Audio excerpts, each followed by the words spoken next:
अभी तक के टॉपिक सब क्लियर चल रहे हैं ना, जो यहाँ पे कवर हुआ है ट्रांसपोर्टेशन में? एकदम अटेंटिव होके अपनी एनसीईआरटी ओपन करो और मार्क करो। क्वेश्चन है, how do plants absorb water? यही हेडिंग है, यही क्वेश्चन।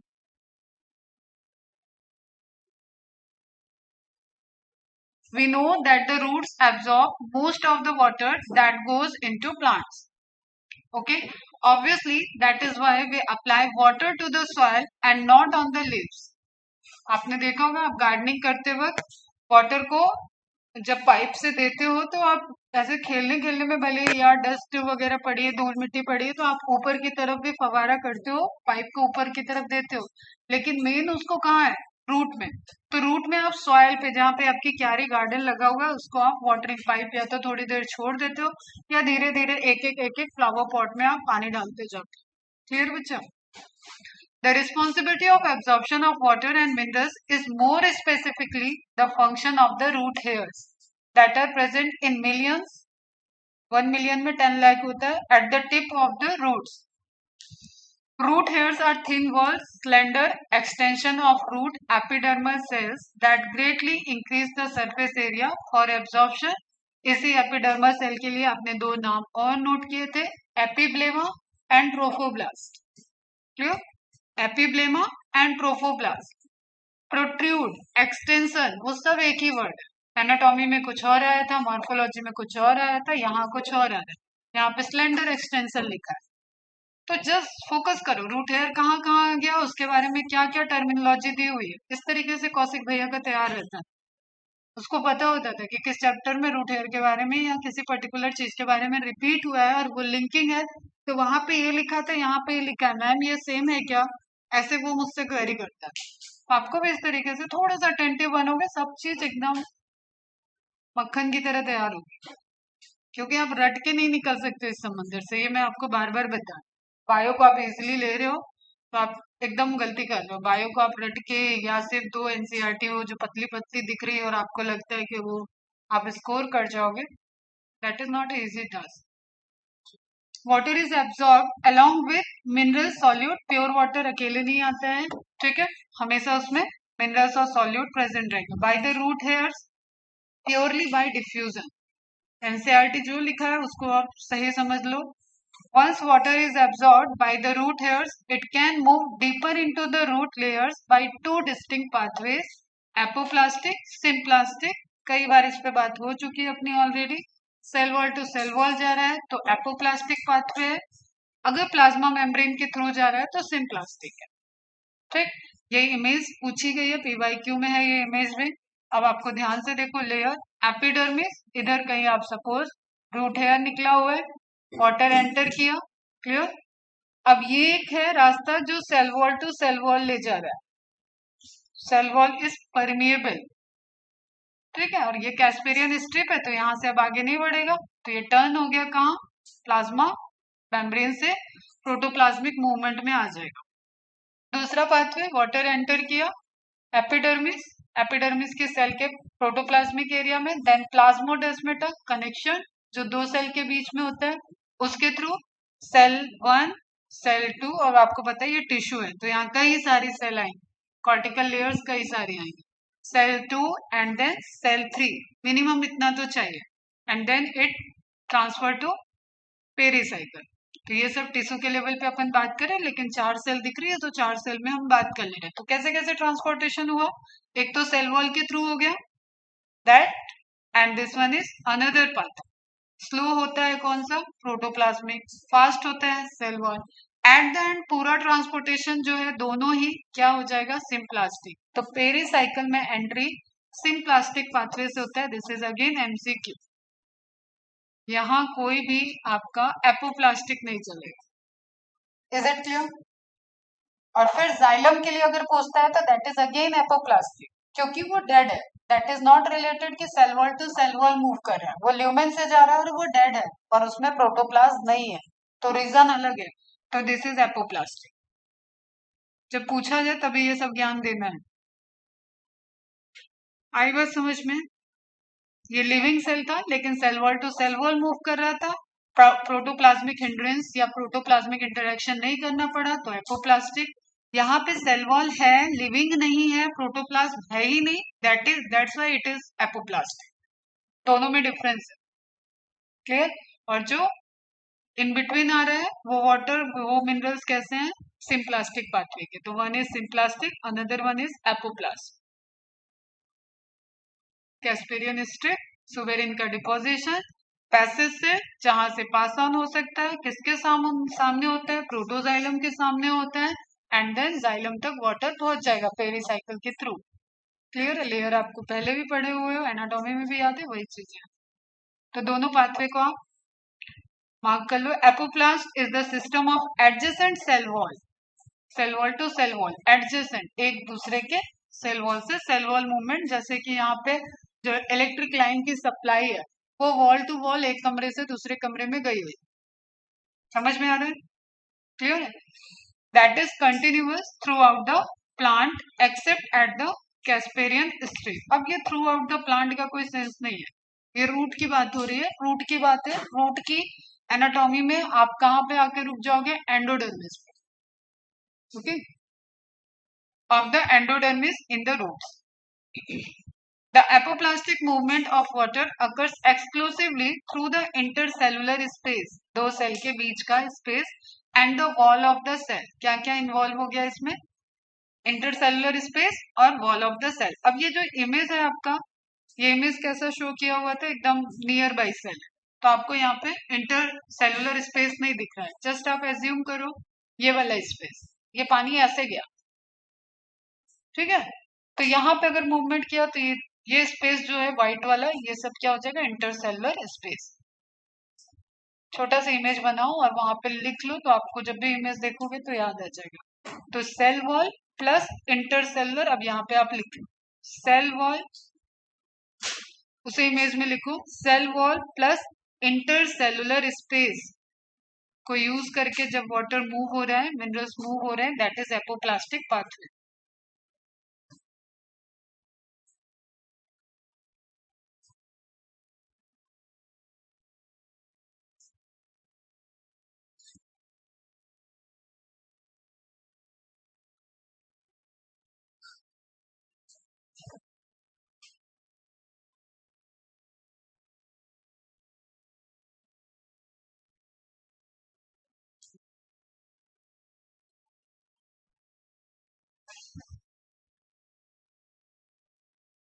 समझ में आ रहा है हमने क्या लिख दिया, सेल वॉल होगी तभी अंदर आएगा प्लाज्मा मेम्ब्रेन तक।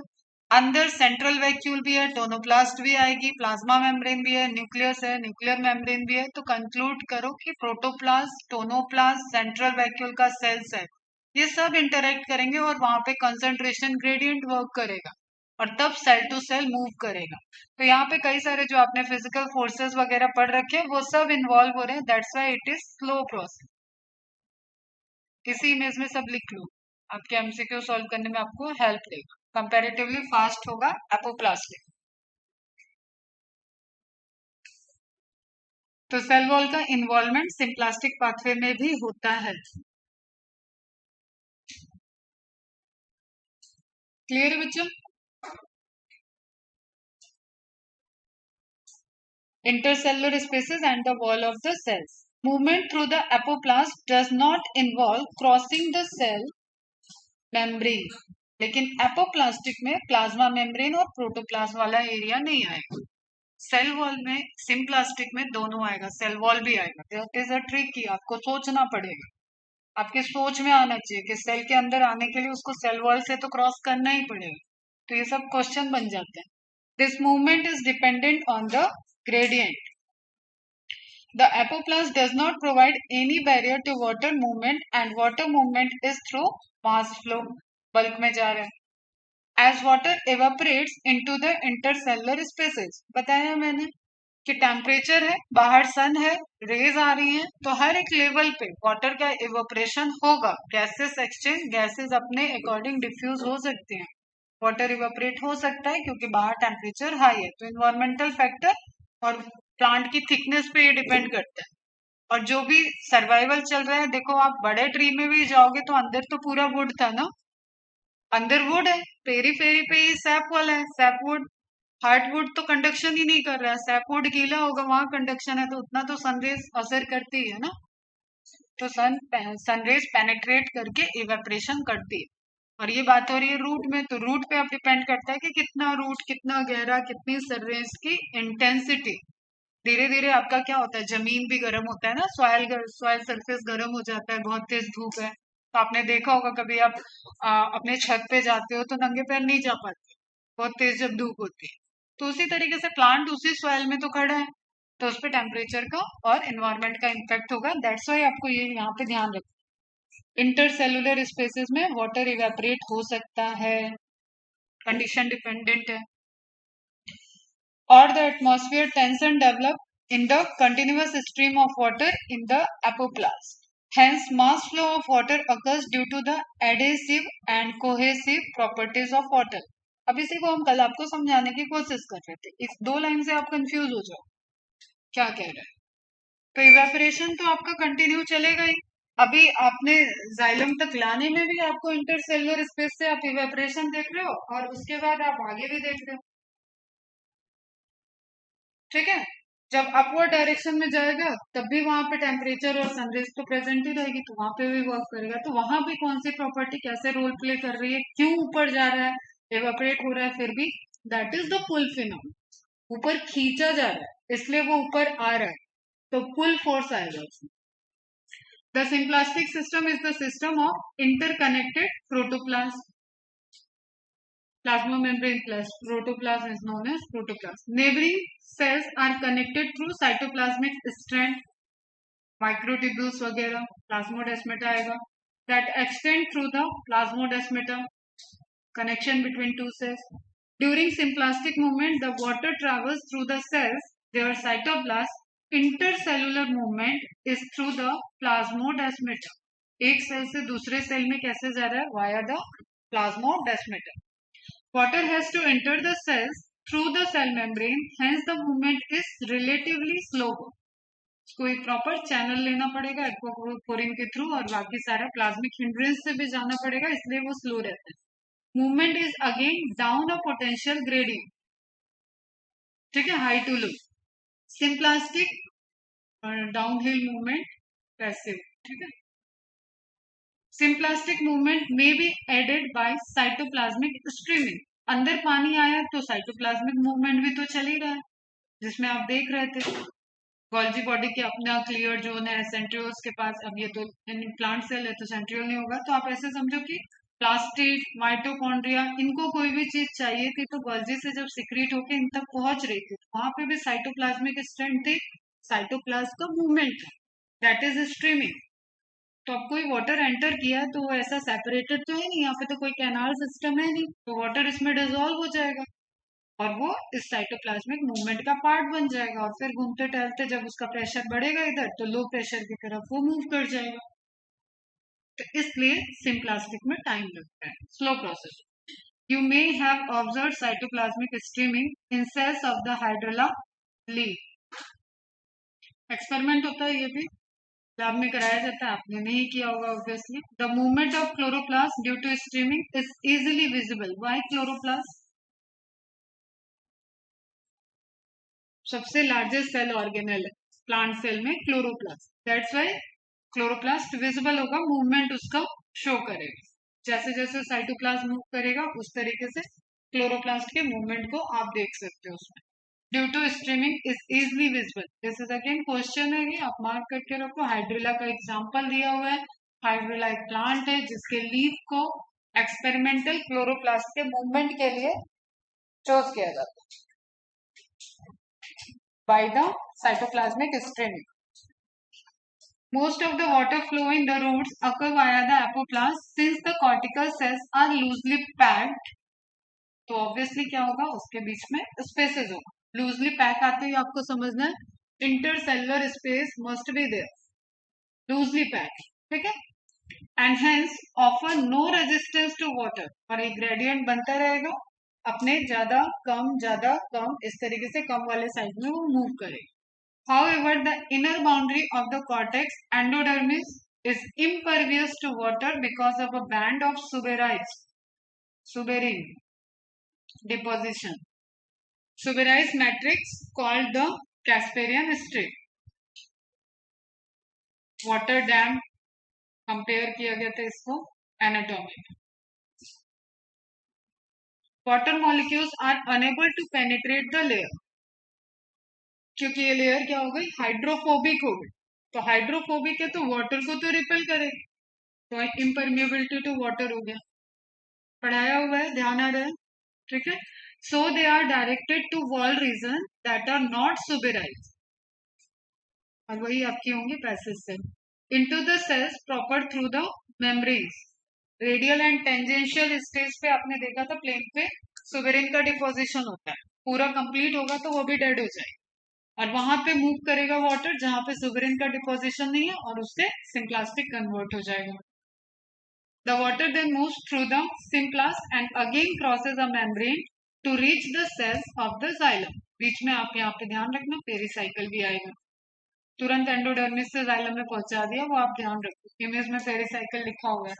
The movement of the sequence आता है, सिंपल सीक्वेंस, आप खुद से लिखोगे आपको बहुत अच्छे से समझ में आ जाएगा. रूट हेयर एपिडर्मिस का पार्ट है, तो आप दो बार नहीं लिखोगे, रूट हेयर एपिडर्मिस ब्रैकेट में लगा के, ठीक है, या जिस तरीके से सीक्वेंस आया है उसमें से आप चूज करो.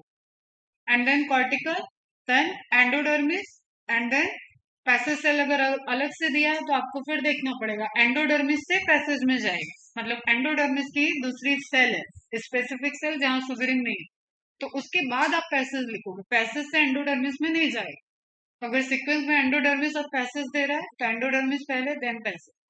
अगर एंडोडर्मिस नहीं दे रहा है, पैसेज दिया है, तो ऑब्वियसली पैसेज है, ठीक. देन उसके बाद पेरिसाइकिल, देन जाइलम. जाइलम में भी प्रोटोजाइलम दे दिया है, तो फिर से आपको एक टफ क्वेश्चन हो जाए. प्रोटोजाइलम देन मेटाजाइलम, क्योंकि ल्यूमेन ज्यादा किसमें होता है, मेटाजाइलम. तो फ्लो करने के लिए मेन रोल कौन प्ले करेगा, जिसके पास कैविटी ज्यादा है, ल्यूमेन ज्यादा, metaxylem. The movement of water through the root layers is ultimately symplastic in the endodermis. Last में वो symplastic ही हो गया. This is the only way water and other solutes can enter the vascular cylinder. अब ये concluding line है, ये पूछ लेता है करेक्ट स्टेटमेंट है या इनकरेक्ट है, ये भी आपको मिलेगा PYQ में line statement wise. Once inside the xylem, water is again free to move between cells as well as through them. Between cells as well as through them, क्योंकि वो नॉन लिविंग हो जाएगा. In young roots water enters directly into the xylem vessel and और tracheid. These are non living candidates, candidates type से समझ लो आप, ठीक है. कंपोनेंट है ना, जाइलम एक कॉम्प्लेक्स टिश्यू है तो उसका नॉन लिविंग कंपोनेंट है. And so are part of the apoplast. ये लाइन भी पूछी गई है असर्शन की, जिसको मैंने आपको इमेज में भी एक्सप्लेन किया. assertion रीजन के why it is symplastic और apoplastic, उसका रीजन क्या है, ठीक है. ये नॉन लिविंग है दैट्स वाई, और वहां सेल वॉल से सेल वॉल मूवमेंट हो रहा है और वो एपोप्लास्टिक है, लेकिन सेल नॉन लिविंग नहीं थी, बाउंड्री से पानी जा रहा है. सिर्फ हमको ये समझना. The path of water and minerals ions into the root vascular system is summarised in figure 11.7. देखो आपके एनसीईआरटी का ये लेबलिंग के लिए आ चुका है, ये पहले भी. एपोप्लास्टिक जब सेल वॉल को पकड़ के पानी जा रहा है एंडोडर्मिस तक, कैस्पेरियन स्ट्रिप, ये आपको ब्राउन वाली स्ट्रिप जो दिख रही है that is Casparian strip, okay. And last में आप सिम्प्लास्टिक देखो, सिम्प्लास्टिक जहां पे कैस्पेरियन स्ट्रिप नहीं प्रेजेंट होगी वहां से ये प्रोटोप्लाज्मिक कन्वर्ट होगी and then enter to protocyte. Endodermis, pericycle, xylem and phloem, Casparian strip, cortex, apoplastic pathway, symplastic.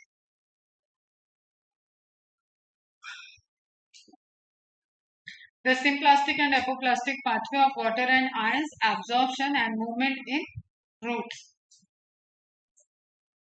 अब यहाँ पे आप एक चीज नोटिस किए हो तो आपको तुरंत याद आ जाएगा कि रेडियल पैचेस होते हैं, जाइलम और फ्लोएम एक एक्सेस पे आपको नहीं दिखेगा, मतलब एक रेडियस पे नहीं दिखेगा, दैट्स वाई वो आगे पीछे नहीं है, अगल बगल. Some plants have additional structure associated with them that help in water and mineral absorption. Mycorrhiza, finest example. Gymnospermic plant, minus तो रिप्रेजेंटेटिव है, तो जिम्नोस्पर्म्स में रूट हेयर एब्सेंट्स होते हैं, दैट्स वाई वहां पे एब्जॉर्प्शन के लिए उनको एसोसिएशन करना पड़ता है फंगल हाइफी के साथ, फंगस के साथ, and it is an example of symbiotic association. Fungus absorption करेगा वाटर मिनरल का एंड फूड लेगा वो प्लांट से। और आपको याद हो तो बायोलॉजिकल क्लासिफिकेशन में फंजाई इज द किंगडम जो सबसे लास्ट में सेपरेट हुआ है, याद है? सेपरेशन का मैंने हायरार्की बताया था, plant, animal, then protista, then monera. Protista पहले आया था, फिर उससे यूनिसेलुलर प्रोकैरियोटिक को निकाल के मोनेरा, एंड लास्टली फंजाई। तो फंजाई कब तक कहाँ है? प्लांट में। तो प्लांट का न्यूट्रिएंट एंड फंजाई का nutrient it is same, clear? तो न्यूट्रिएंट को वो प्लांट से ले लेगा and absorption water and minerals का करके प्लांट को दे देगा। ये सिम्बियोटिक एसोसिएशन लिखा ही हुआ है, आप मार्क कर। With the root system, myco, fungi, rhiza, root. Fungal association with roots, mainly gymnosperm.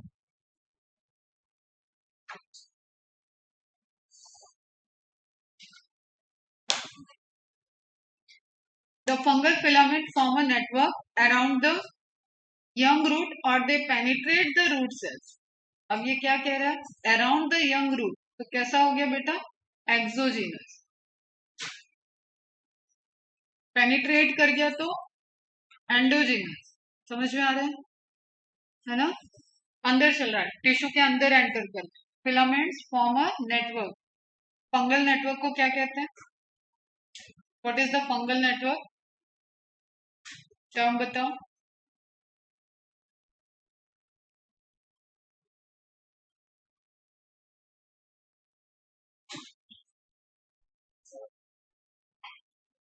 बोलो, तेज बोलो, शायद सही तो बोल रहे हो।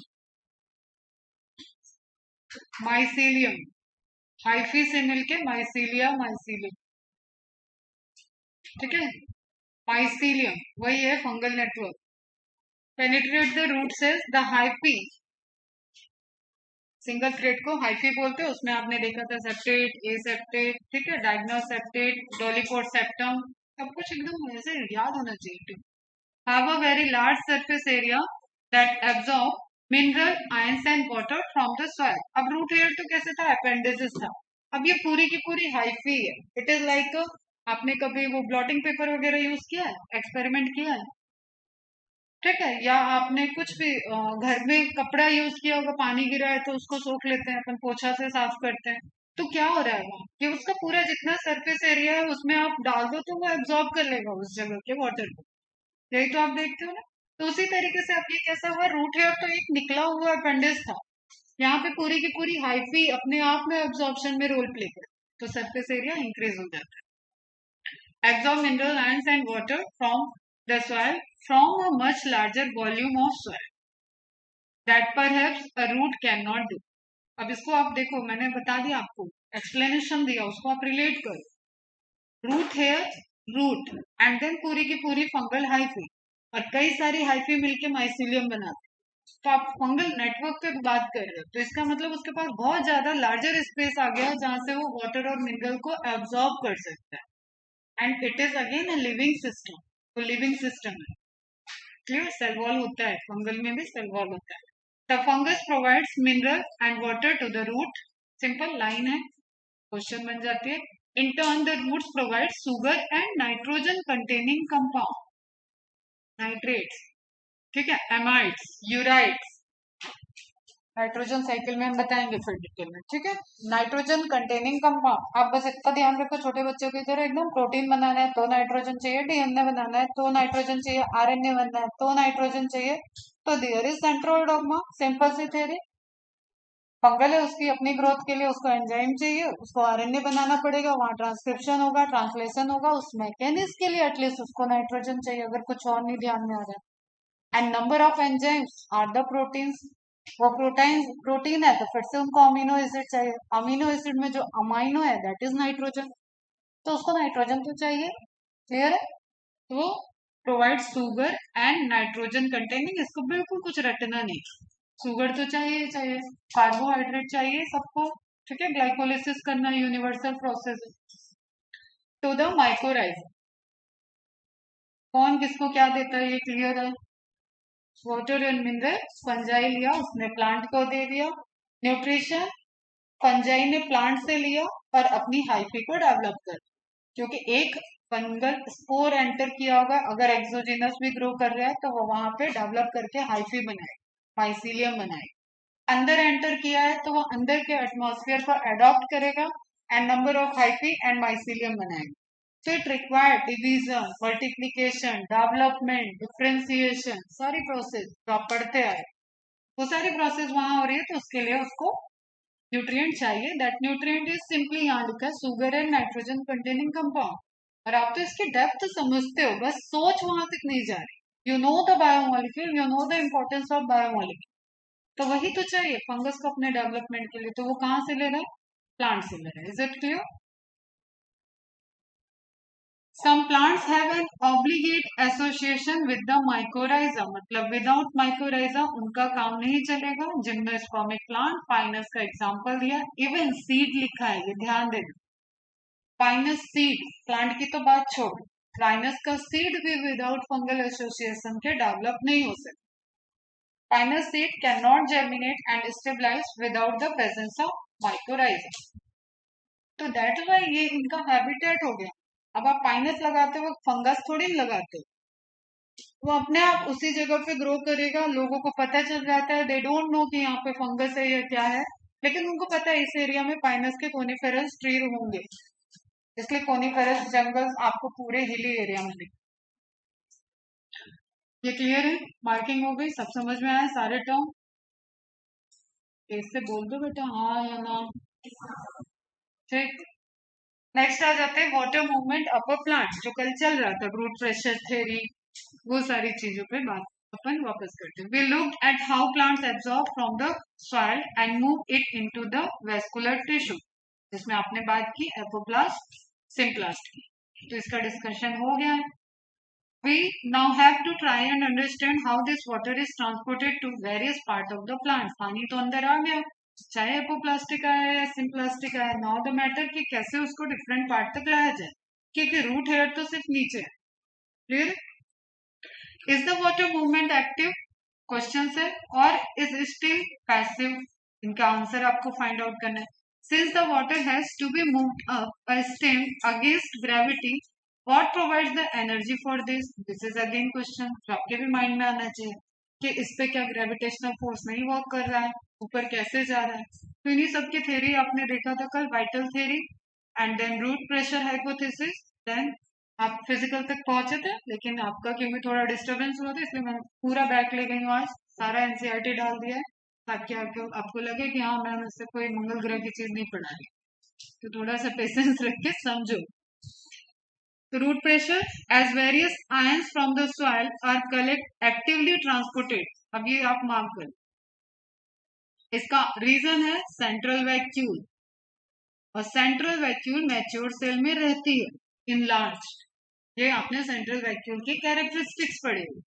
अब जब वो इनलार्ज है तो उसके अंदर सॉल्ट मिनरल स्टोर होगा। साइटोप्लाज्म में यूज होने के लिए दोनों जगह है, या तो वो स्टोरेज से ले ले या तो वो ट्रांसपोर्टेशन से ले ले, तो always the gradient is higher towards the cell, और रूट हेयर मैच्योर सेल में। सारी बातें क्लियर समझ में आ रही है बात?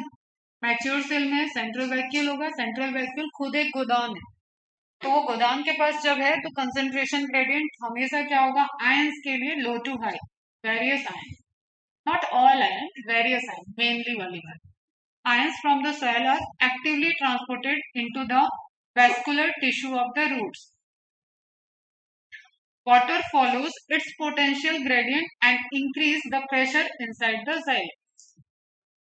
सॉल्यूशन है, जितना ज्यादा सॉल्यूट उतना कम पोटेंशियल, उतना कम पोटेंशियल तो उसके मूवमेंट में आपको देखना पड़ेगा। अब यहाँ पे आप थोड़ा कंफ्यूज हो, ठीक है? तो आप देखो अंदर मैंने कंसेंट्रेशन हाई रखा था, तो मतलब बाहर हाइपोटोनिक है, कल भी बताया था। तो अब हाइपो से हाइपर वाटर मूव कर जाए, और सेम में वो वाटर यहाँ पे मूव कर गया तो ये डाइल्यूट हो गया।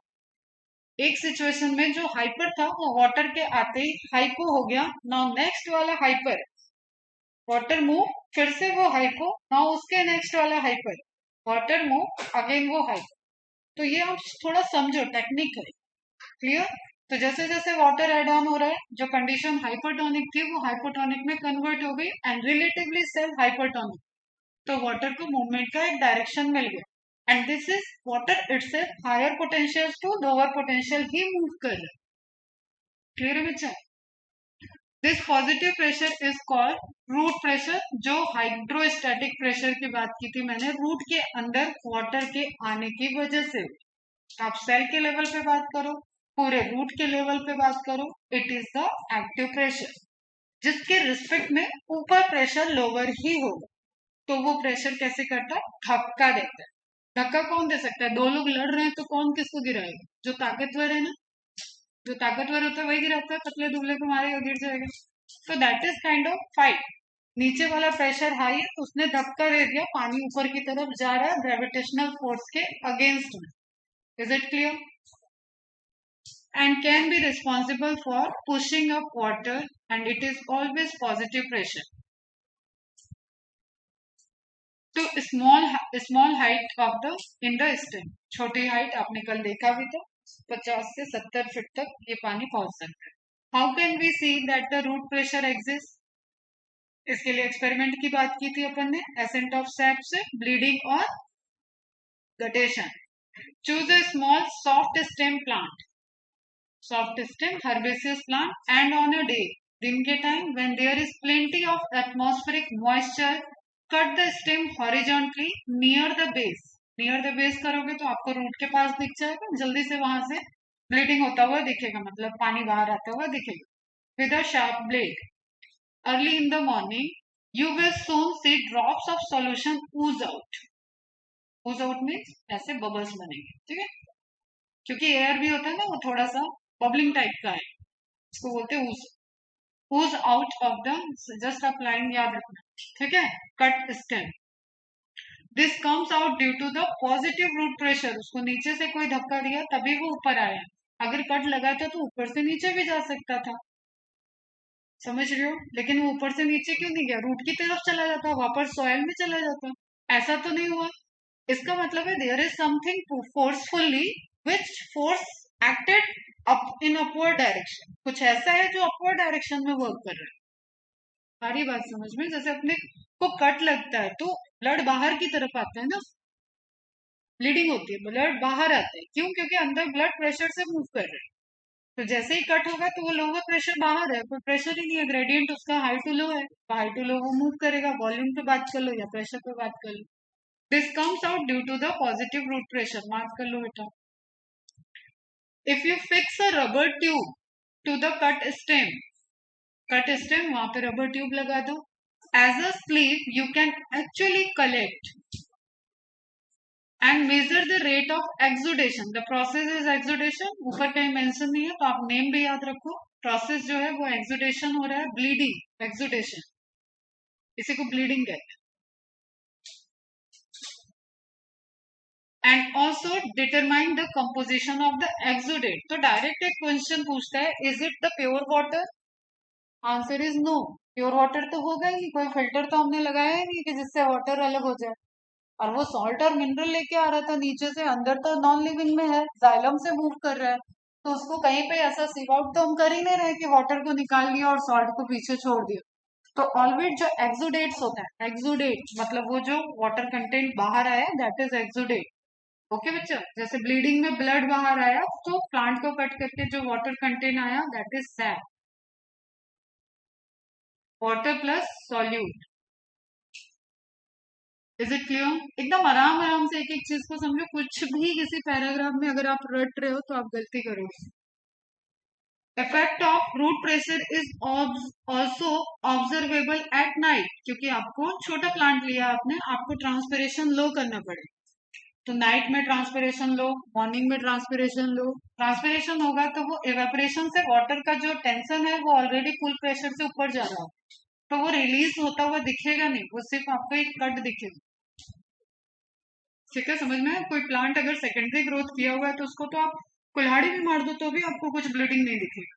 देखा है ना आपने, ऑब्जर्व किया होगा, प्लांट को कट कर रहे हैं कई बार मारता हुआ दिखाएगा, तब जाके कहीं वो प्लांट गिर रहा है, फिर आपको बहुत देर के बाद वहां पे कुछ दिखेगा कि कुछ रिलीज हुआ है, क्योंकि सब कुछ तो सेंटर में है, बाहर तो बार्क थी, टूट जा रहा था उससे। ठीक है बच्चा, वो भी उसकी इनर लेयर से, तो बाहर के साइड आपको कुछ नहीं दिखे।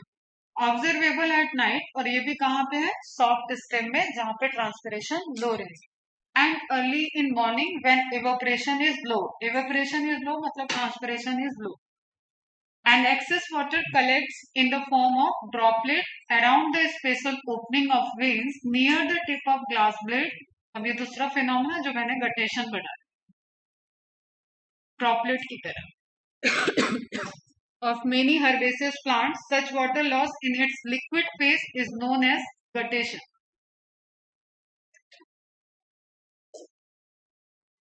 तो एक्सुडेशन, ब्लीडिंग एक ही बात है, गटेशन डिफरेंट है, एंड दोनों प्रूफ है रूट प्रेशर थ्योरी की, दैट्स व्हाई अभी भी ये एक्सेप्टेड है। Root pressure can at best only provide a modest push in the overall process of water transport. They obviously do not play a major role in the water movement of tall trees। Major role लिखा है मतलब minor role होता है, ठीक है। पुल pressure भी है तो पुश प्रेशर भी है, ऐसा नहीं कि रूट प्रेशर वहां पे आराम करने में। The greatest contribution of root pressure may be to re-stabilize the continuous chain of water molecules in the xylem। अगर रूट प्रेशर वर्क नहीं करेगा तो जो ऊपर की तरफ आपका वाटर जा रहा है उसके बीच में गैप बन जाए। आप इसको ऐसे भी ऑब्जर्व कर सकते हैं, जो मैंने उस दिन बताया था कि आपने पानी की सप्लाई लगा रखी है या किसी को आपने ड्रिप इंट्रावेनस चढ़ते हुए देखा होगा, तो वहां पे आप देखे होंगे कि ड्रिप में कभी कभी वो जो लगा होता है उसमें एयर आ जाए, फिर नर्स को बुलाया जाता है ताकि एयर को रिमूव करे और वो कंटिन्यूअस फ्लो सलाइन का बन जाए, फिर लगाया जाता है उसको वेन। ठीक है, आप अगर सप्लाई को दे रहे हो, घर में गार्डन में पानी डाल रहे हो, तो आप जाके वहां धीरे से बंद करो या कहीं पे मोड़ दो पाइप को, तो यू विल फाइंड आउट कि इधर एक गैप बन जाए, और जैसे ही आप रिलीज करोगे तो वो गैप तेजी से प्रेशर के साथ वहां पे जो भी गैप होगा उसको पहले ऑक्युपाइड करेगा, और देन सब कुछ मिक्स होकर स्मूथ चल रहा है। और नहीं कुछ तो पानी डालते वक्त आगे थंब लगाओ, थंब लगाते ही तुम्हें समझ में आएगा कि उसका वेलोसिटी, उसका फोर्स बढ़ गया, that is the Bernoulli theorem. ठीक है, जिसमें आपने डायमीटर कम कर दिया, आपका पाइप इतना बड़ा है, आधा आपने थंब से कवर कर दिया, यहीं से वही सेम वेलोसिटी से जो वाटर आ रहा था वो वहां पे प्रेशर बढ़ जाएगा। क्यों? क्योंकि आपने डायमीटर कम कर दिया। तो ये आपकी सर्कुलेटरी सिस्टम में भी रोल प्ले कर।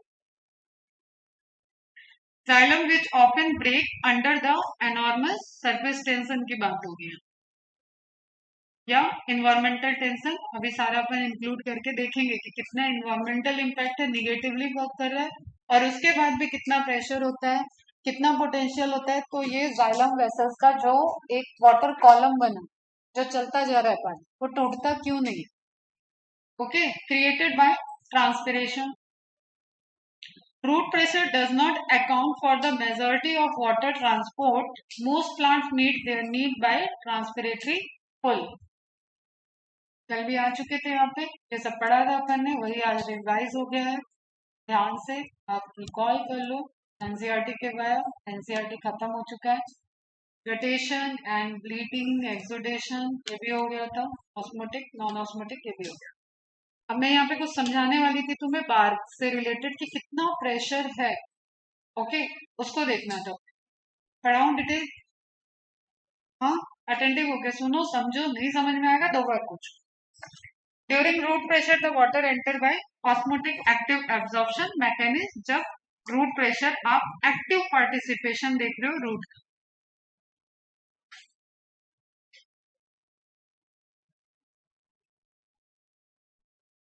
the OP is created as a result of active absorption of solutes by the roots. So energy is consumed during the active absorption of solute. That's why यहाँ पे आपने cellular respiration की भी बात की थी और रेस्पिरेटरी इनहिबिटर की भी बात की, मेटाबॉलिक एनर्जी की भी बात की थी। कल ये सब बात अपनी हो रखी है। ओके, तो रूट प्रेशर कैसे वर्क कर रहा है? जस्ट नीचे से कोई प्रेशर है और वो ये वाटर कॉलम जो पाइपलाइन है उसके पानी का लेवल बढ़ा रहा है, और समहाउ यहाँ पे अगर आपने कट किया है या यहाँ पे कट किया है तो आपको ये यहाँ से रिलीज होता हुआ दिखेगा due to because of root pressure, otherwise ये वाटर का लेवल डाउन जाता है। द मैक्सिमम, अब ये नोट कर लेना, दिस इज क्वेश्चन। मैक्सिमम है। Root pressure reported in plants 2 to 3 bar। Bar is the unit, pressure की यूनिट है बार। जो मैक्सिमम प्रेशर है दैट इज 2 to 3 बार। इससे सिर्फ 60 to 70 फीट हाइट तक ही पानी जा सकता है।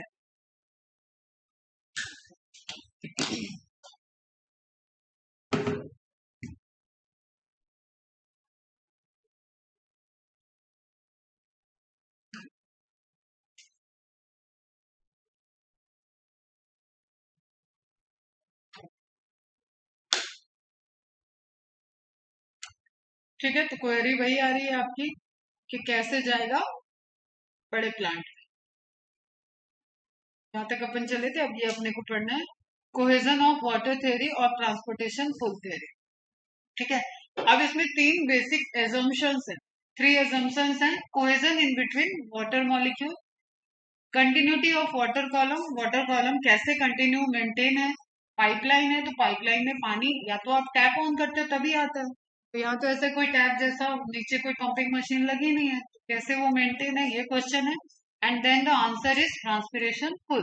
तो 3 आपको बेसिक एजम्पशंस हैं, जिनको एजम्पशन को साइंटिफिकली जस्टिफाई करते तो हाइपोथेसिस के बाद थ्योरी आ जाती है। मतलब आपको कुछ चीजें पैरामीटर उस हाइपोथेसिस के लिए एज्यूम करना पड़ेगा, दैट इज एजम्पशन। एंड अगर वो प्रूफ हो जाता है then it is converted into hypothesis से थ्योरी हो जाता है।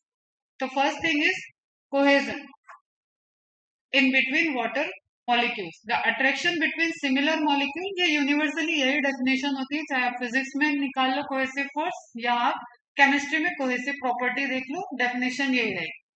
Similar molecule is known as cohesion and between dissimilar molecule is known as adhesion. Water has great tensile strength, आप उसको कट नहीं कर सकते हो पानी को, just because of cohesive forces of hydrogen bonding. ठीक है, वाटर मॉलिक्यूल्स आपस में हाइड्रोजन बॉन्ड बनाते हैं और वही उनका कोहेसिव फोर्स है, और that is very strong cohesive force.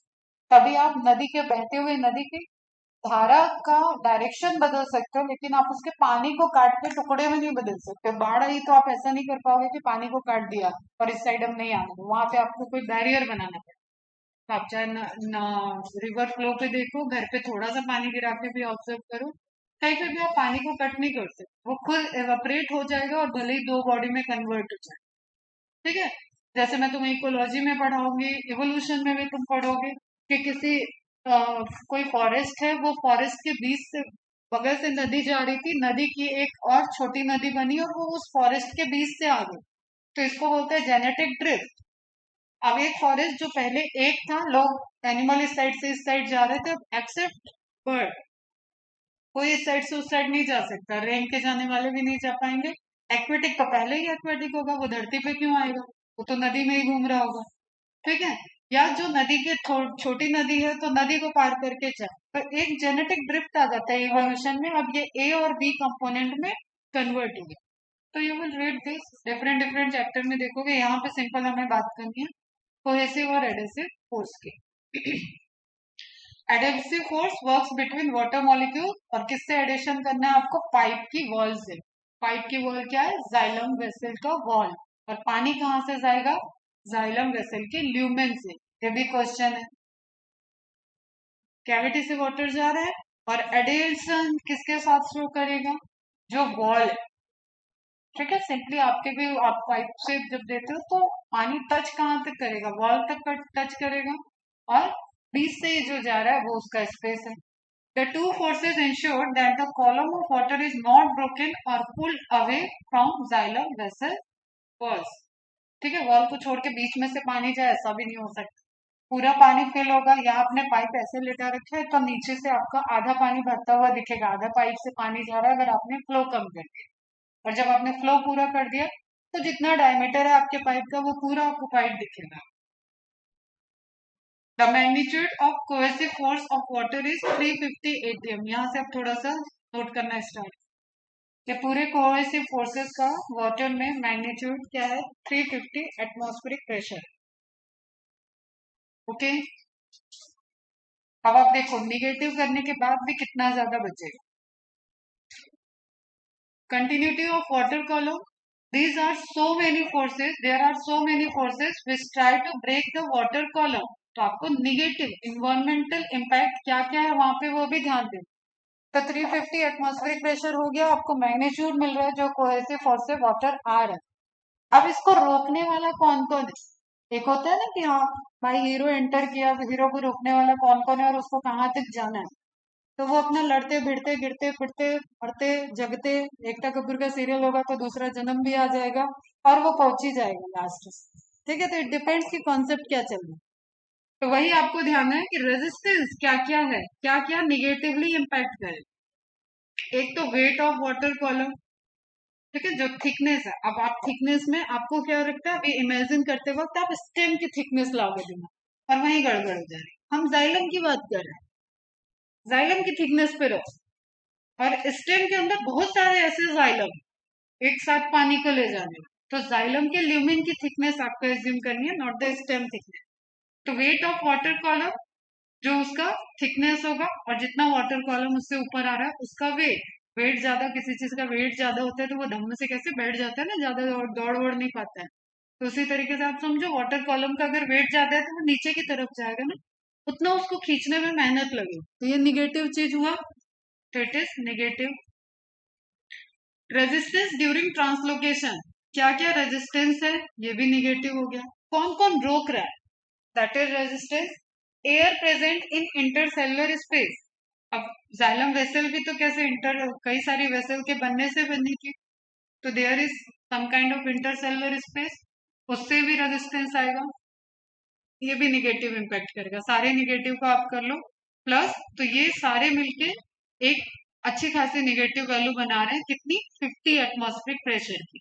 Magnitude of all this destructive forces, destructive जो पॉजिटिव के अगेंस्ट में चलने वाली है, जिसके थ्रू वाटर ऊपर आने से रोका जा रहा है, तो कितना, 350 माइनस 50, तो भी टोटल बचा आपके पास 300 एटमॉस्फेरिक प्रेशर। ये आप ध्यान रखना, क्या क्या फोर्सेस निगेटिवली वर्क कर रहे हैं वहां पे और किसके अगेंस्ट में फिर भी वाटर कॉलम ऊपर की तरफ बढ़ता जा रहा है। तो इसका मतलब ट्रांसपिरेशन पुल और जो कोहेसिव फोर्सेस की वजह से चल रहा है, that is much much higher than the destructive forces. तो डिस्ट्रक्टिव फोर्सेस का मैग्नीट्यूड 50 एटमॉस्फेरिक, एंड अकेला कोहेसिव फोर्स, अभी बाकी की तो बात ही नहीं होगी, दैट इज 350 एटमॉस्फेरिक। जो कोहेजन है वाटर का आपस में, अगर वो ऊपर जा रहा है तो वाटर बीच से कटेगा नहीं, काट नहीं सकते आप, वाटर अपने आप को खींच रहा है, वाटर से वाटर, वाटर से water.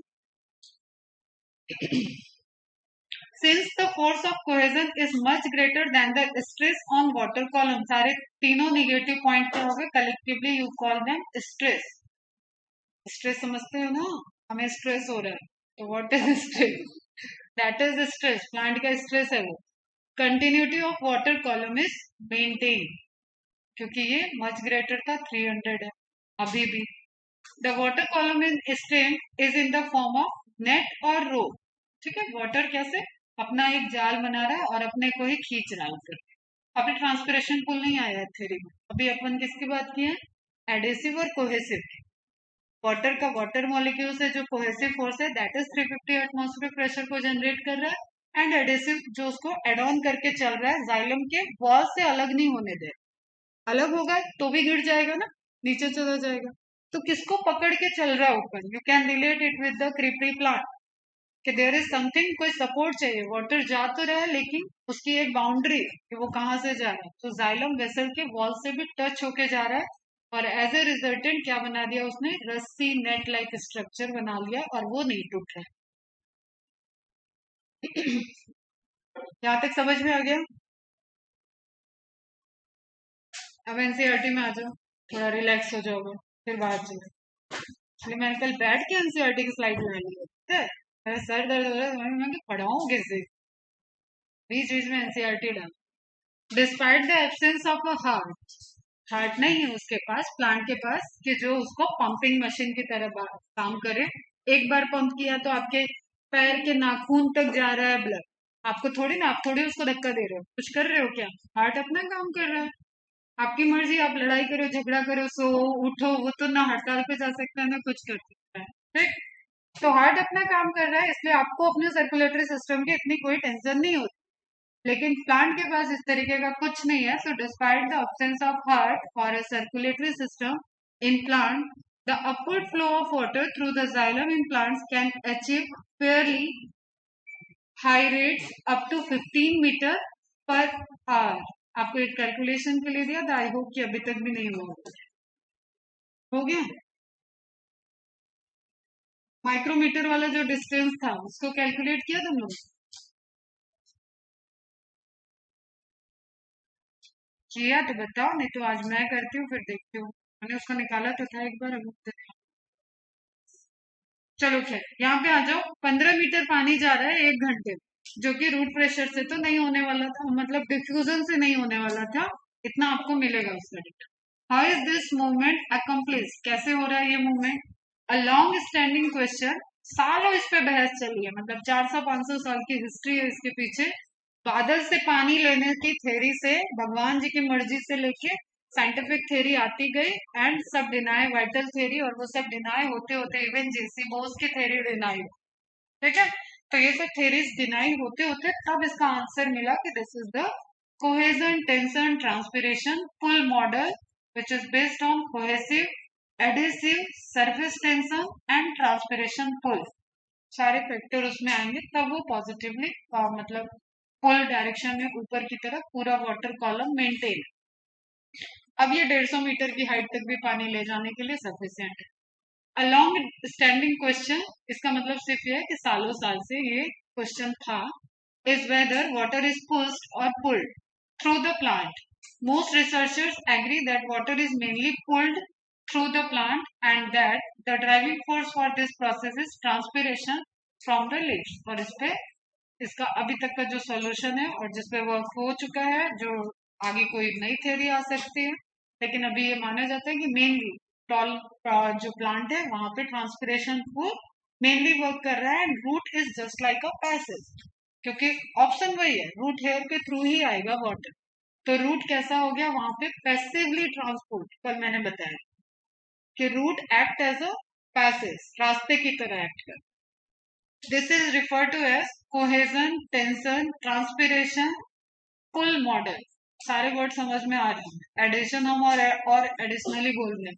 Cohesion, adhesion, surface tension, transpiration, pull model of water transport. But that generate but what generate this transpiration pull? Water is transient in plant. Water कभी भी एक जगह इकट्ठा नहीं होगा. ट्रांजिएंट मतलब अपनी पोजीशन चेंज कर रहा है. ठीक है, क्योंकि वो वाटर पोटेंशियल के अकॉर्डिंग मूव कर रहा है. और मैंने एक दिन तुम्हें एक लाइन बोली थी कि there is nothing like equilibrium in living system. Living system में इक्विलिब्रियम मतलब डेड. तो वाटर हमेशा ग्रेडियंट में मेंटेन रहेगा. वो जैसे मूव किया उधर कम, उधर से आएगा, उधर से आएगा, एक चेन चलती रहेगी. Less than 1% of the water reaching the leaves is used in photosynthesis and plant growth. ये मैंने आपको कई बार बता दिया. And 99% evaporate. Most of it is lost through the stomata in the leaves. This water loss is known as transpiration. You have studied transpiration in earlier class by enclosing a healthy plant in polythene bag and observing the droplet of water formed inside the bag. किया है क्या? किया है कभी ये experiment? नहीं किया होगा तो इसको ऐसे ही सुबह के टाइम कर देना. घर में बांध के आ जाना पन्नी, और फिर दोपहर में या शाम को जाके देख. You could also study water loss from a leaf using cobalt chloride paper. Cobalt chloride का पेपर है. ठीक है, उसको बांध दोगे. उसको अभी हम इमेजेस डालें, वही तुम एक्स्ट्रा पढ़ाने ही नहीं देते हो. मैं तो रिएक्शन बताया हम कि कौन सा कर रहे हैं, लेकिन तुम इतना ही मार्क कर लो. Which turns colour on absorbing water. तो कोबाल्ट क्लोराइड का पेपर हो गया. और एक्सपेरिमेंट क्या हो गया कि आपने पॉली बैग बांध लिया, तो पॉली बैग के अंदर पानी बाहर से तो नहीं आएगा. That is water resistance. तो अगर उसके अंदर ड्रॉपलेट आया, इसका मतलब प्लांट से ही कहीं से आया. प्लांट से कहीं से आया मतलब इवेपोरेशन हो रहा है. Evaporation, vapour condense and converted into liquid form. ये तो कॉमन फिनोमिना है वाटर साइकिल का.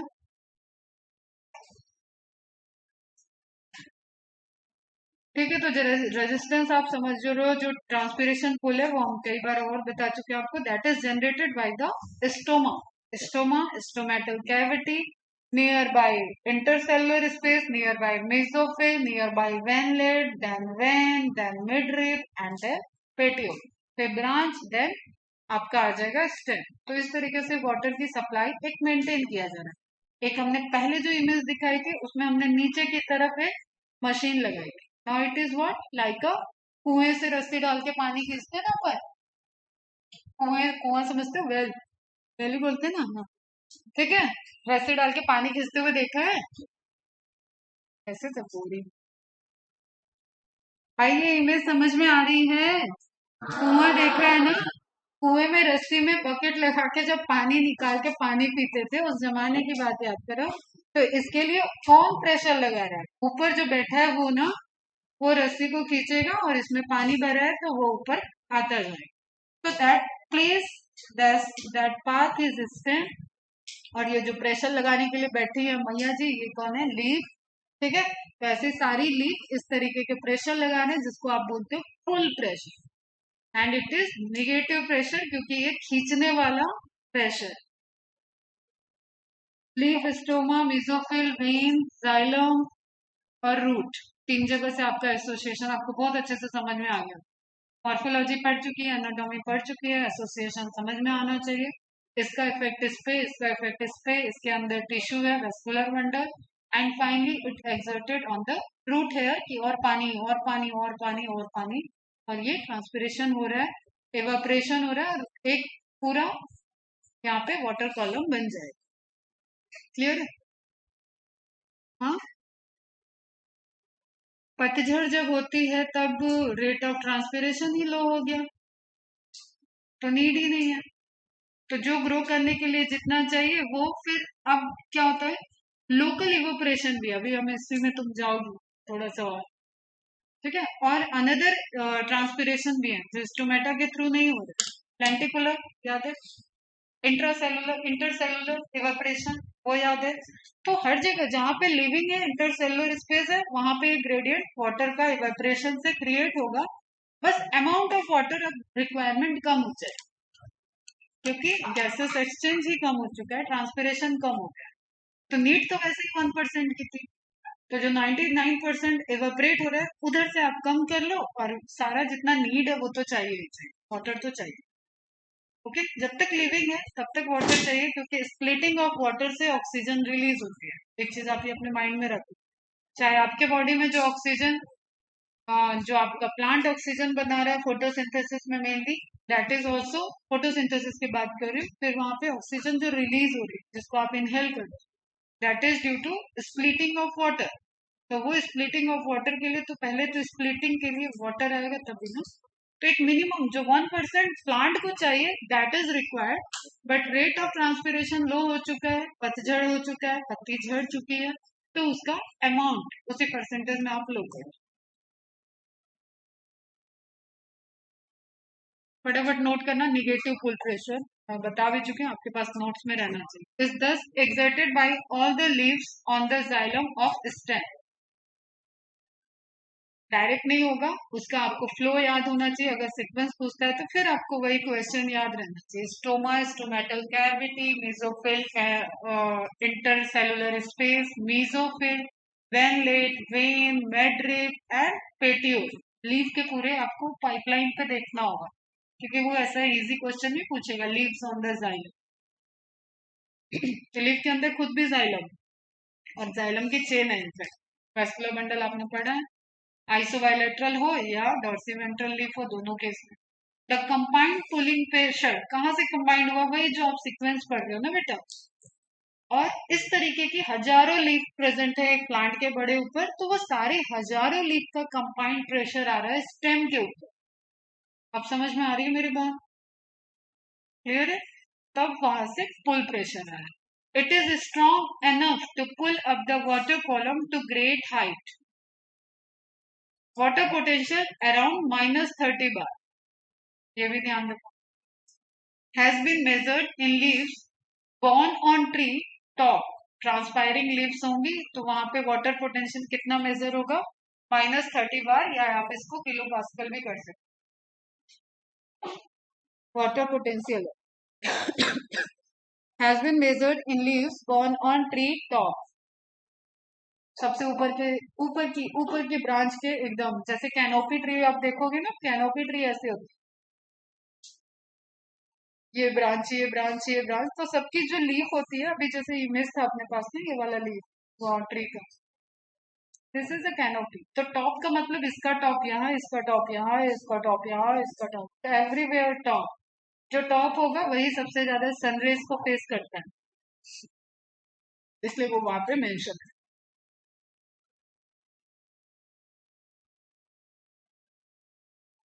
ठीक है. सच लो वाटर पोटेंशियल, लो वाटर होगा तो अब वो पुल करेगा हाई वाटर पोटेंशियल से. -30 बार अपने आप में लो हो गया, जीरो होता है प्योर का, तो -30 तो बहुत दूर चला गया. इसका मतलब वाटर पोटेंशियल जो आ रहा है रूट की तरफ से वो हायर पोटेंशियल वाला वाटर आ रहा है, तो ये भी कैसा हो गया, एक पुलिंग फोर्स जनरेट करने के लिए पॉजिटिव पॉइंट होगा. Point is positive, pressure is negative. बेटा आराम से इधर सुनो, अभी सारे फोर्सेस आए नहीं है, ध्यान से सुनो. Water potential is sufficient to create a strong pulling force, that is transpiration pull. The water rises in stem due to cohesion in between water molecule, continuity of water column and transpiration pull. Collectively ये सब work करते हैं and continuity of water column के अंदर आ जाता है आपका addition of xylem wall, ठीक है, सारे xylem के wall and plus surface tension.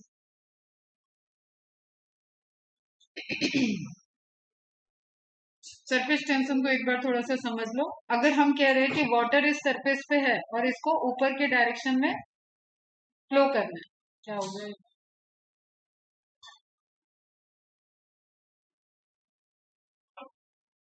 देख रहे हो अंदाजे में.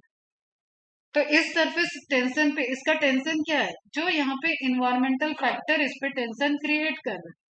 एयर प्रेजेंट है तो एयर भी क्रिएट करेगी, प्रेशर है कोई, एयर प्रेशर है तो वो भी क्रिएट करेगा, कोई और कंसेंट्रेशन ग्रेडियंट है कुछ यहाँ पे ब्रांच है तो उसके वजह से भी क्रिएट होगा, तो वॉट, लेकिन जो सबसे ऊपर सरफेस होगा उस पर एक टेंशन क्रिएट होगी, दैट इज सरफेस टेंशन.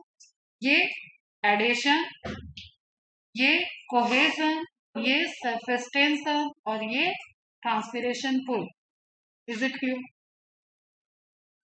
सारे फोर्सेस एक बार लिखना शाम को और समझो कि वो कहाँ कहाँ अप्लाई हो रहा है. Transpiration pull is created by transpiring leaves, ये तो हमें समझ में आ चुका है.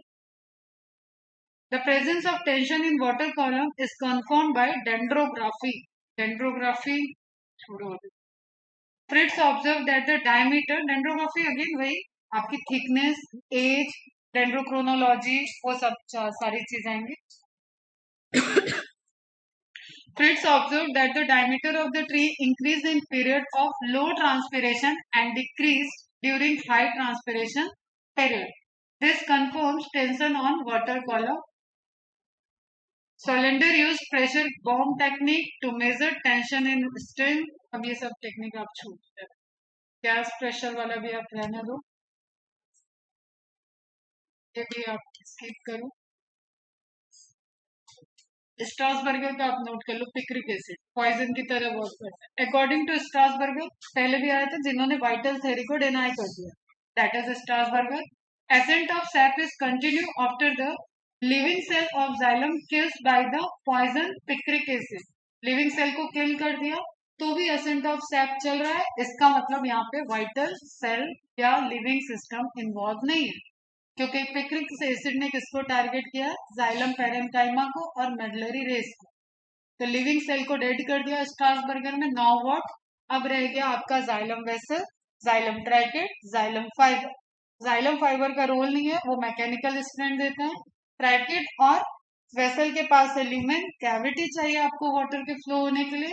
तो पिक्रिक एसिड के एक्सपेरिमेंट से स्ट्रासबर्गर ने प्रूव किया था कि जो नॉन लिविंग एलिमेंट है जाइलम के, वो ट्रांसपोर्टेशन में role play, that is vessel and tracheid. Is it clear? पूछा गया क्वेश्चन है, ध्यान रखना.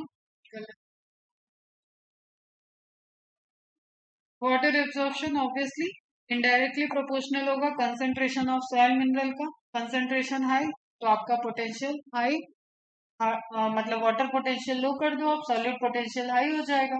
हाईली निगेटिव सॉल्यूट वैल्यू उसका लो होगा लेकिन हाईली नेगेटिव सॉलिड पोटेंशियल, और वाटर का पोटेंशियल उस केस में वाटर कम होता जाएगा, कंसेंट्रेशन हाई, तो ये इनवर्सली प्रोपोर्शनल होगा, वाटर एब्जॉर्प्शन स्लो हो जाएगा। बाकी मैंने ये बात की है आपसे, गिडलिंग एक्सपेरिमेंट की हो गई, बालसम प्लांट की हो गई, ब्लॉकेज एक्सपेरिमेंट, डिक्सन वैक्सिंग, इसमें इन्होंने वैक्स यूज किया था। वैक्स भी आपको पता है कि दैट इज हाइड्रोफोबिक। ठीक, ये एक नोट कर लो।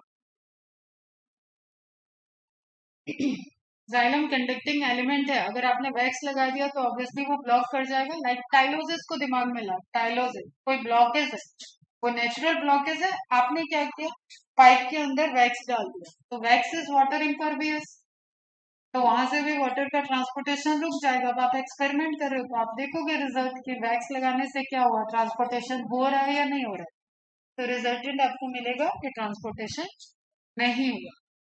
Various theories are given to explain the mechanism of ascent of sap, और उसमें आपका जो एनसीईआरटी कह रहा है that is true cohesion, tension, transpiration, full theory. Okay, अब हम थोड़ा ट्रांसपिरेशन पढ़ाएंगे। नेक्स्ट टॉपिक आएगा वाटर पोटेंशियल वाला, रिलेशनशिप वाला पूरा कवर हो चुका है अपना। कॉलम कैसे जनरेट होता है ये भी कवर हो चुका है। ट्रांसलोकेशन कैसे होगा ये भी कवर हो चुका है। नाउ व्हाट, वो जो ट्रांसपिरेशन पुल करने के लिए ट्रांसपिरेशन हो रहा है उसको डिटेल में देखना है, एंड देन आप आओगे फ्लोएम का ट्रांसपोर्टेशन, ट्रांसलोकेशन कैसे हो रहा है फूड का। क्लियर? तो transpiration is simply loss of water from the aerial part of the plant in the forms of vapour.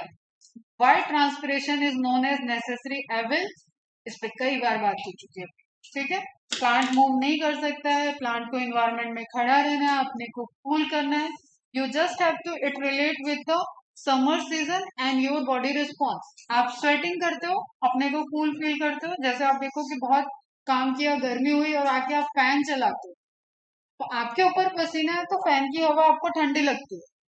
Sweat अगर आपके ऊपर है, बाइक स्कूटी में पीछे बैठना बड़ा अच्छा लगता है, ठीक है, आप गर्मी से निकले तो आप बस पीछे बैठ जाओ, हवा चलेगी तो वो अपने आप वहां पे ठंडक दे रही है, वो है गर्म हवा लेकिन जब आपसे टच हो रही है तो ठंडक दे रही है। इसी कॉन्सेप्ट को आप ले जाओ प्लांट के ऊपर, वो तो आज भी बाहर जो खड़ा है वो ट्रांसपिरेशन चल रहा होगा, उसको तो अपने को कूल रखना है। ठीक, that's why it is necessary evil. इसमें लॉस ऑफ वाटर हुआ जो 99% उसने एब्जॉर्ब किया, लेकिन ये बहुत जरूरी है, अदरवाइज कूलिंग फिनोमेना प्लांट की नहीं होगी, और जब कोई कूल नहीं रहता है तो कैसे उठपटांग हरकतें करता है, तो प्लांट भी आपके लिए काम नहीं कर पाएगा, मर जाएगा। तो नेसेसरी एविल क्यों है, अपार्ट फ्रॉम जो दिस इज क्वेश्चन, आप इसको जस्टिफाई करो अपने लैंग्वेज में, इनफैक्ट लिख लेना 2-3 लाइन, लिखा ही हुआ है वैसे आगे। The loss of water is so large that it reduces water level in the soil, but transpiration is said to be necessary for water and mineral absorption, ascent of sap, क्योंकि यही तो आपका transpiration pull भी बना रहा था। Clear? And lowering of temperature, cooling effect for the plant itself, बाहर तो वो हवा दुनिया के लिए चला, क्लियर, लेकिन अपने आप को ठंडा रखने के लिए उसको एवेपोरेशन करना। That's why it is said to be a necessary evil. Note कर लो।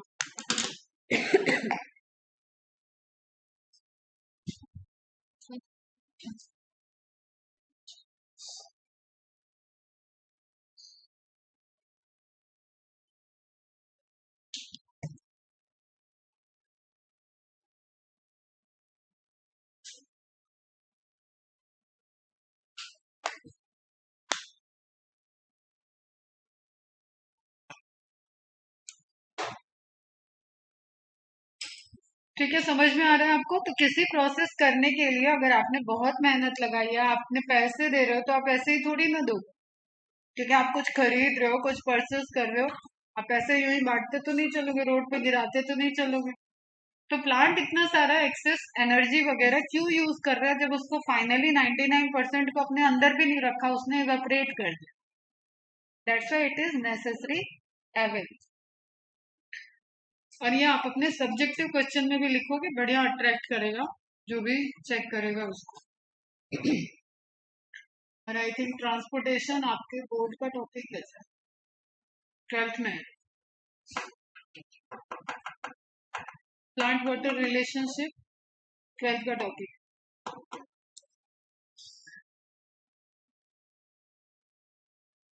ओके, आगे बढ़े।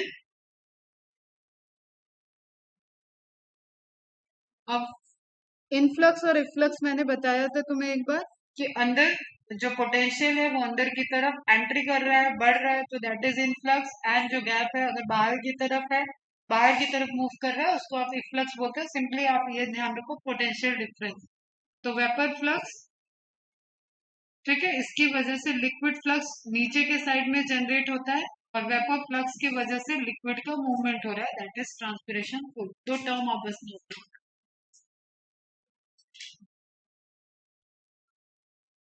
तो वेपर फ्लक्स से लिक्विड फ्लक्स जनरेट होता है, it is dependent on this.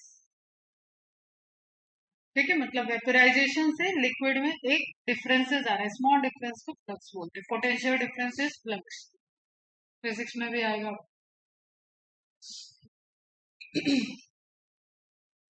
Now come to transpiration, जो अभी आप बात कर रहे थे कि पतझड़ हो जाएगा तो कैसे काम चलेगा, क्यों वाटर अंदर आएगा, कहाँ से ट्रांसपिरेशन फुल आएगा। तो वहां पे लिखा हुआ है मेनली, जनरली, मैक्सिमम। ठीक है, types of transpiration, cuticular, cuticle की लेयर कहाँ कहाँ है अब ये ध्यान में लाओ अपने खुद। लेंटिकुलर, लेंटिसल कहाँ है वो भी ध्यान में लाओ। एंड स्टोमेटल, तो जो भी आपने मैकेनिक्स का मेन पोर्शन देख रहे हो दैट इज द स्टोमेटल। इसके अलावा वो आपको अगर ध्यान में आ गया कि क्यूटिकल की लेयर कहाँ प्रेजेंट है, याद आया, स्टेम में प्रेजेंट है, लीफ में प्रेजेंट है, क्लियर। तो क्यूटिकुलर ट्रांसपिरेशन मतलब सिंपल टेम्परेचर की वजह से वाटर एवेपरेट हो रहा है। इंटरसेलुलर, टिश्यू के अंदर इवेपरेशन हुआ, वेपर कहाँ जाएगी, गैसेस फॉर्म में साइड में जाएगा, और जहां पे उसको लेंटिसल मिलेगा वो वहां से प्रेशर ग्रेडियंट की वजह से बाहर निकल आएगा, तो वो क्या हो गया, lenticular. Then again intercellular space से इवेपरेशन हो रहा है, वाटर मूव कर रहा है और क्यूटिकल की तरफ गया, क्यूटिकल से चला गया। अब आप कह रहे हो लीफ फट गई तो भी स्टेम पे क्यूटिकल है, समझ में आ रहा है।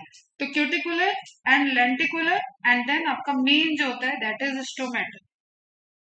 टाइप ऑफ ट्रांसपिरेशन, ट्रांसपिरेशन की डेफिनेशन यही है, बस इवेपोरेशन कहाँ से हो रहा है वो फिर से टाइप्स में चले जाओ। Is it clear. तो फैक्टर आप ध्यान रखो, लोकेशन भी आप ध्यान रखो कि क्या क्या है। एस्टोमेटल ट्रांसपिरेशन, अब आप छोटे छोटे नोट्स फटाफट लिखो, ऐसे 3 कॉलम लिख के जो पॉइंट आपको समझ में आ रहे हैं इंपॉर्टेंट फटाफट note down. एस्टोमेटल transpiration, total transpiration का 85 to 90% हो गया mainly. Is it clear now. Main transpiration full leaf की वजह से हो रहा है, ये आपको समझ में आ गया क्यों। 85 to 90% आपका ट्रांसपिरेशन स्टोमेटल है, या तो वो हर्बेसियस स्टेम पे ब्रांच पे भी हो सकता है स्टोमेटल, एंड मेनली कहाँ पे, leaves. occurs through the stomata which are mostly present on leaves। क्या आपको दिख रहा है, रियल इमेज है, स्टोमेटा ओपन हो रखा है, तो this is kind of pore, और यहाँ से वेपर को, गैसेस एक्सचेंज को बाहर निकलने की जगह मिल जाएगी। ठीक है, आप इसको ऐसे भी समझो, अगर आपने कुकर चढ़ाया गैस पे और उसकी सीटी आप नहीं होती तो कैसा होता, कुकर फट जाएगा, प्रेशर से पूरा का पूरा कुकर फट जाता है, जो एक्सीडेंट हो जाता है। ब्लॉकेज, जो वेसल का पाथ होता है उसमें अगर कोई ब्लॉकेज है तो एक्सीडेंटल केस होते हैं, पहले सेफ्टी वॉल्व हटती है, अगर समाउ सेफ्टी वॉल्व भी नहीं हटी तो कुकर भी फट जाए। तो उसी तरीके से अंदर गैसेस कंसंट्रेशन बढ़ रहा है, वेपर कंसंट्रेशन बढ़ रहा है, तो उसको प्लेस चाहिए। स्टोमेटल ओपनिंग क्लोजिंग का मैकेनिज्म कल पढ़ेंगे, लेकिन अभी आप ये अपीयरेंस समझ लो, टाइप समझ। Okay, cuticular transpiration, a small fraction of transpiration takes place from general surface of aerial part where cuticle layer is present. It is generally 3 to 9%, maximum up to 40%.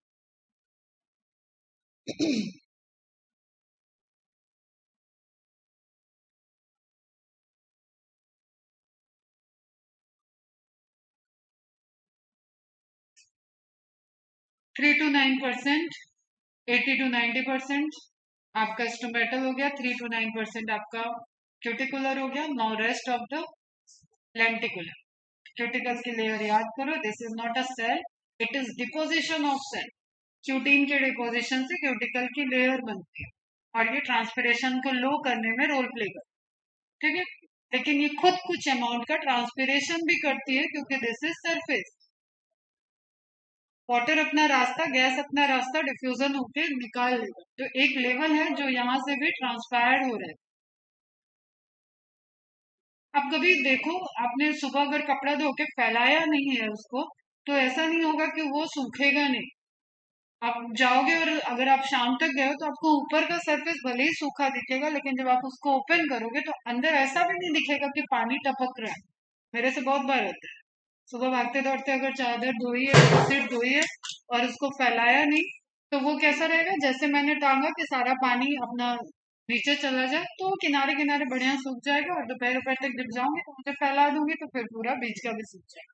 लेकिन मैं क्या कह रही हूँ कि पानी नहीं गिर रहा, इसका मतलब वो बीच वाले पोर्शन का भी तो वाटर इवापोरेट हुआ है ना। That is lenticular transpiration. Site है स्टोमेटा, बट इस सरफेस से भी वाटर इवापोरेट हो रहा है just because of sun rays. Sun rays तो सब जगह पड़ रही। Spongy stomata, vein, lower epidermis, palisade, epidermis, cuticle. Lenticular क्या हो गया, लेंटिकुलर का सिर्फ परसेंटेज नोट कर लो, पूछा जाता है ये। सबसे कम परसेंटेज में गैसेस एवापोरेशन होता है, lenticular transpiration.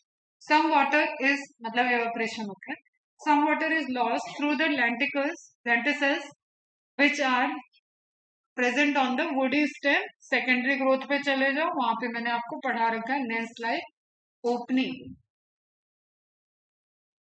Okay, complementary cell के ग्रोथ की वजह से जो ओपनिंग रप्चर होता है फैलम वाले पोर्शन में, उसकी वजह से वहां पे एक ओपनिंग हो जाती है जो लेंस शेप की होती है, उससे लोकल गैसेस एक्सचेंज होता है। Gases exchange is main phenomena and evaporation is secondary function. Opening मिली तो अगेन वही वाटर को जाने का रास्ता मिलेगा, वेपर को जाने का रास्ता मिल जाएगा। तो मेन रोल लेंटिसल्स का गैसेस एक्सचेंज होता है, ये मैंने वहां पे भी बताया था। एंड सेकेंडरी रोल क्या हो गया, ट्रांसपिरेशन या water evaporation to make cool. Cool रखो प्लांट को, सिंपल।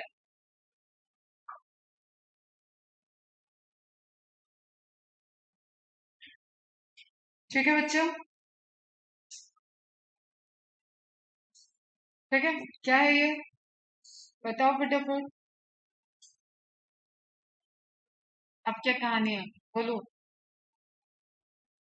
लेंटिसल तो है, वही तो पढ़ा रहे हैं। क्या है एकदम, लेंटिसल्स ये वुडी ओपनिंग है, ठीक है, जहां से लोकल एक्सचेंज ऑफ गैसेस होगा या इवेपरेशन हो। और ये लेयर भी क्यूटिकल लेयर, तो इन सब जगह से भी वाटर इवेपरेट हो। तो अगर आपका पतझड़ आ गया, अब आंसर मिला। बाकी आपके ब्रांच से भी क्यूटिकुलर इवेपरेशन हो सकता है, सेकेंडरी ग्रोथ हो रखा है, आम का पेड़ है वो बढ़िया वाला और उसपे नई लीफ आने वाली है, उसके पहले भी वहां पे इवेपरेशन चल रहा है, दैट्स वाई एक ट्रांसपिरेशन पुल बना रहे। Just percentage down, transpiration from leaves. अब एक टर्म लिख लो, फोलियर ट्रांसपिरेशन। फोलियर ट्रांसपिरेशन में आप सोच के बताओ फटाफट कि क्या क्या है। फोलियर ट्रांसपिरेशन में किस किस टाइप के ट्रांसपिरेशन आएंगे, जो मैंने अभी आपको तीन बताया उसमें से कौन सा ट्रांसपिरेशन है, स्टोमेटल एंड क्यूटिकल। ठीक है, क्लियर है, क्योंकि लेंटिसल्स लीफ पे नहीं होते हैं, लीफ कभी सेकेंडरी ग्रोथ नहीं करती है, तो विद जस्टिफिकेशन अपने आंसर को एकदम पैक करो, includes both stomatal and cuticular transpiration. तो जब जब मैंने बोला है, जहां जहां मैंने बोला है कि main transpiratory organs are leaves, it means कि I am talking about two type of transpiration, both cuticular and stomatal. Is it clear? सबको समझ में आ गई इतनी बात। अब आप जोड़ दो, क्यूटिकुलर का कितना था, 3 to 9%, मैक्सिमम 40%, ठीक है, और स्टोमेटल का था 80 to 90%। तो अब सारा ले जाओ आप, 95 to 98% कैसे हो रहा है, फोलियस ट्रांसपिरेशन या फोलियर ट्रांसपिरेशन, और फोलियर या फोलियस मीन्स होता है लीफ। ठीक है बच्चों, lenticels never present on leaves. It is related to woody part, secondary growth, roots में हो सकते हैं लेंटिसिल। अब आपको मैकेनिज्म पढ़नी होगी, कल थोड़ा सा फ्रेश माइंड से फिर से बैठना, मैं यहाँ पे रिएक्शन बताऊंगी और आप opening and closing of stomata की पूरी मैकेनिज्म किस तरीके से सुक्रोज रोल प्ले करेगा